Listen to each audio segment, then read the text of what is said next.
protecting yourself, not only from the things that come close to you in proximity, but also just protecting yourself from yourself. And by doing that, you protect others from the shortcomings that you have that you are working on in your practice. Why I think 3 feet of happiness is so important for my life, it's not really a principle of Buddhism that spoke about this issue. It's just something that I have been using and trying to improve my understandings of how I can apply the practice in my life. The practice of awareness.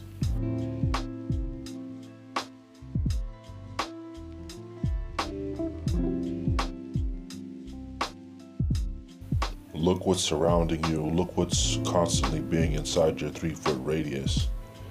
Look what's being influenced. Look what you're being influenced by. Your friends, your surroundings, your work, the things that are constantly in repetition, the things that you're constantly always engaged with. Do you want to be there? Is this something that you can free yourself from? Is it causing you to reflect on happiness and be more happy? Act more accordingly to the Vinaya. Act more accordingly to the prescription of what the Buddha has given us? Is it causing you to act correctly in a wholesome manner?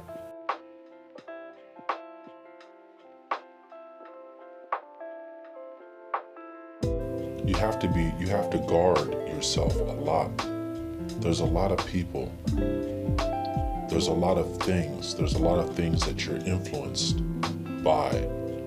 Maybe by you accepting or you're not accepting, that weigh heavy on your conscience, that weigh heavy on the way that you're able to function in society.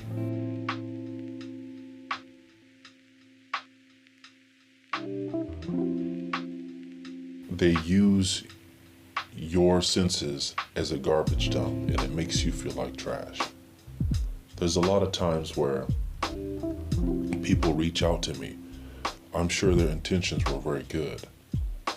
It always starts out very positive, but then they just offload so much baggage and so much chaotic patterns and behaviors and thoughts, and it puts me in such a terrible mood.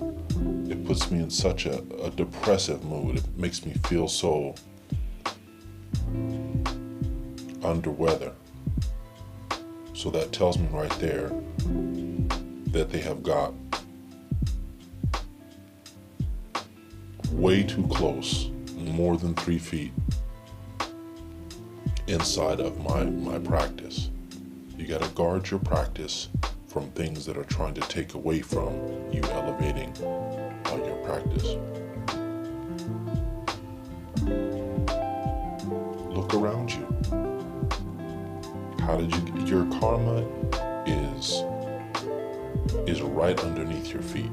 All you need to do is look where you are right now. A lot of people say, well, I need to go to this monk.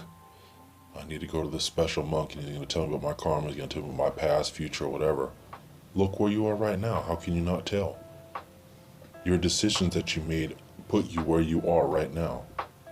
Your past decisions put you where you are right now. Are you happy where you are? If you're not, do something about it. Change your pattern. Change your mindset. Change your attitude. Change your perception. Do something about that. You're not a rock. You're not a boulder. You can move. You have legs. Get up, move. Your mind. Change your mind. Change the way that you communicate your needs. Find the difference between your needs and what your wants are. find the difference between the two of those. 3 feet of happiness also means the area between your reproductive organs to the top of your head. All of those organs between these areas that I just mentioned are very important, because these are what heavily influence our decisions, our conscious, affects your breathing, your feelings, your whole thing, your whole being right there is affected by all of these organs: your heart, your mind, your appetite.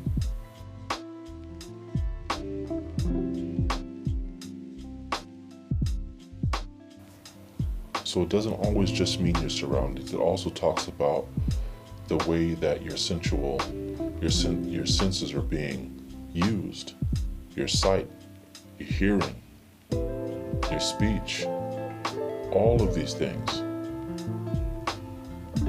Guard them from yourself and guard things from influencing them as well, as best way as you possibly can.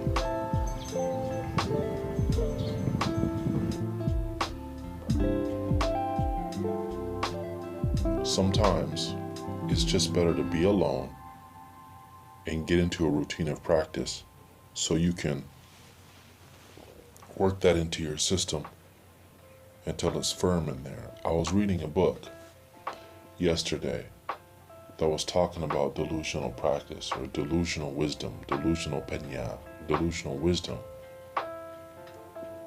People think that they've attained some type of wisdom in their practice, and they go off and they become proud and they become a little more uppity about the way that they perceive their practice.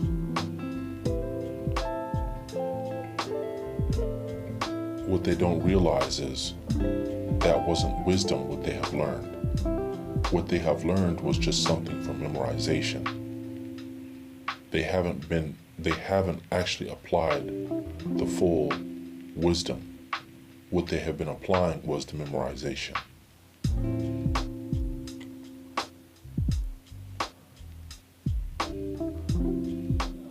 Wisdom is something that must be applied properly in order to become fruitful. We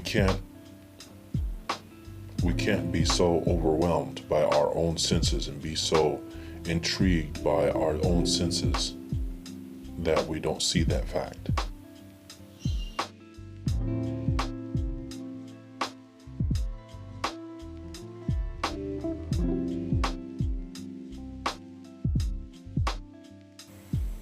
You have to be pretty resilient.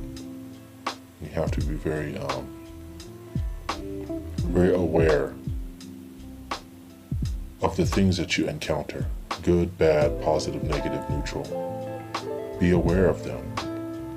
If you're more aware of them, you know where they're going to lead you to. You don't become disillusioned and shocked by the outcome of the experiences that you indulged in.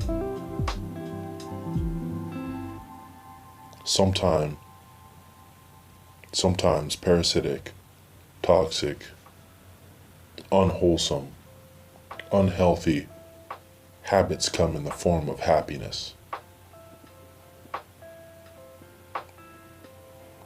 They come in the form of things that make you happy. Doesn't make it right. It just means that you become pleased by it.